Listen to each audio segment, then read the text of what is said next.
So welcome to Fully Charged. This is a little update really on the whole Tesla thing, because I've been loaned this car. It is quite ridiculous. It is called the Tesla P85D. So it has the same size battery as my Tesla, it has the same size engine at the back as my Tesla, but it has another motor at the front. This is a four-wheel drive. There's no other word to describe it other than beast. It is a beast. So it looks the same as my Tesla. This one is white. It is the control panels in front of me and all the displays, they're very similar. But there's just one bit that is a little bit different, which we're about to experience now, but under safe, controlled conditions and not breaking the speed limit. So we're pulling out onto a motorway now, doing 42 miles an hour. I'm indicating carefully, I'm making sure there's no one behind me. And now we are going a little bit faster.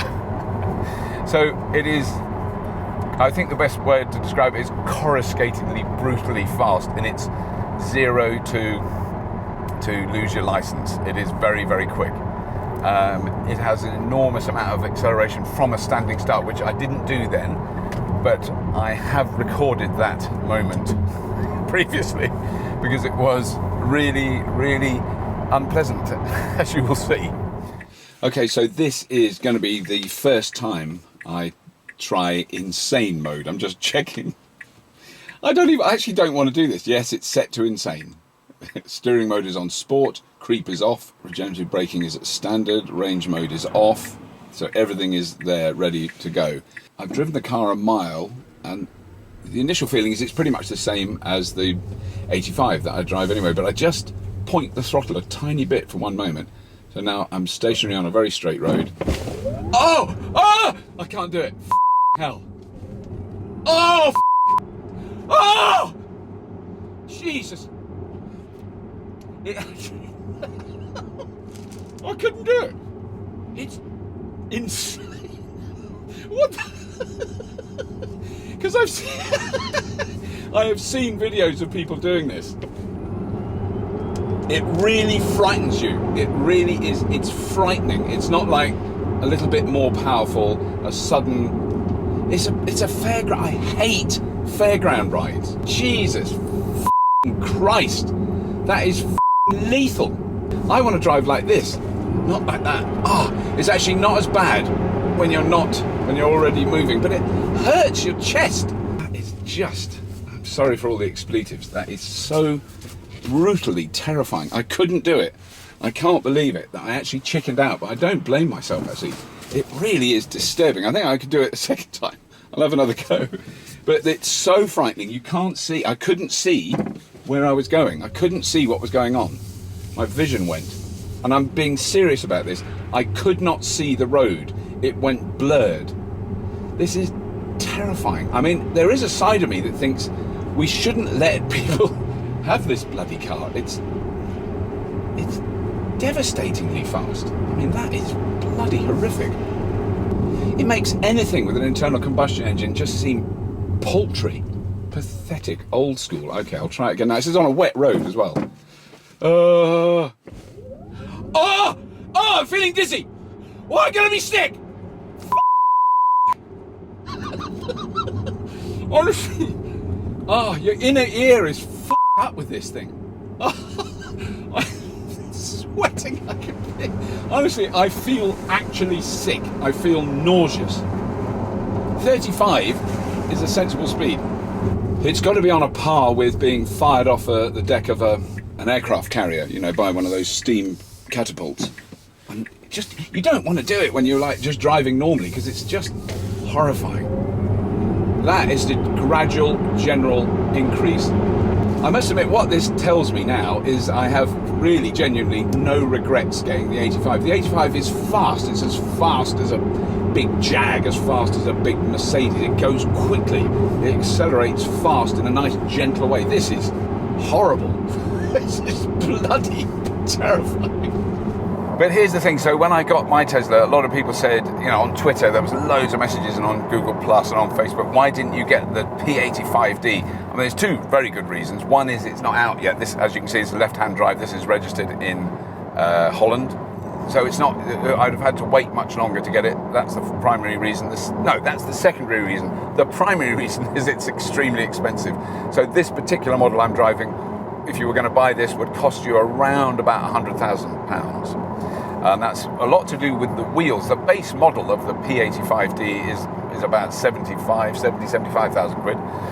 But this has got a lot of extra trimmings on it. And I'll tell you honestly that the 85 is more than adequate for anything I've ever dreamt of. So this car is extremely quick. 0 to 60 is 3.1 seconds. Now that is on a par with pretty much every high-end, £500,000 petrol sports car that you can buy. 0 to 60 around 3 seconds is exceptionally quick. And this is a 5-seater saloon car. So what Tesla have done really, is prove that it can be done, that they can build a car that keeps up with a Ferrari, with a Lamborghini, with a Bugatti. Not the Bugatti Veyron probably would pip it, because I think that does 2.8. It's so stupid because it's completely irrelevant, because you can't drive that fast on the roads in any country other than Germany. So it is kind of a nonsense, which I know that boys love. What's the 0 to 60 time? And they don't say it like that. They go, what's the 0 to 60 time? I'm not that interested now, I've decided. I've sort of talked about it a bit, but it's kind of, it hurts so much to accelerate your body from a standing start to 60 miles an hour in 3 seconds. It affects your inner ear. It makes you feel sick. It makes you scream and use expletives unnecessarily. It's just, it is insane. I mean, the button on the dash says insane. I can show you while we're driving along the settings. Well, now, of course, Tesla have updated that further. There is a software and hardware tweak on this particular car, which gives you Ludicrous Mode. And Ludicrous Mode means you can accelerate from 0 to 60 in about 2.8 seconds, which is entirely and completely unnecessary, but quite amusing. Now, my average watt hours per mile in the Tesla Model S 85, my black car, I get about 311, 312 watt hours a mile. Now this car is getting 413, so it's using a little bit more in the electron department, like a shit ton more, let's be honest. And if you do give it a bit of welly, then it goes up very high. I mean, I imagine you could drive this, say, somewhere like the Autobahn in Germany and accelerate hard and do all those things, and you get it up to 700, 800 watt hours a mile. So it will use a lot more juice. It's got 2 engines, and it's got an enormous amount of power. The thing that you do notice, which driving aficionados would love, is monstrously good grip. The steering is so absolutely spot on. There's sport steering on this, and you can really feel like the front wheels are doing their job. They're pulling you along as much as the back wheels are pushing you, and the steering is so accurate. It really is noticeable. So the P85D, if you've got a spare 100 grand, buy one, because it's awesome. If you've got more than 3 brain cells of sense and £65,000, get an ordinary Model S, because they're still absolutely brilliant. And if you're even more sensible and haven't got the money to buy any of them, you can go for a test drive. Just met a guy, lovely guy, who drives a Nissan Leaf, and he's test driven one of these and he thought it was brilliant. So you can have a go in one, and you can lease them, and you can look at pictures of them and have them as your screensaver. I mean, what sort of person would have a Tesla as a screensaver? Hello. Thank you very much for subscribing. If you have subscribed, if you haven't, please do subscribe. And there's a lot of new subscribers. It's been very nice. And that's all for this episode of Fully Charged. But if you have been, thank you for watching. And just watch this. Oh my God. Oh my God.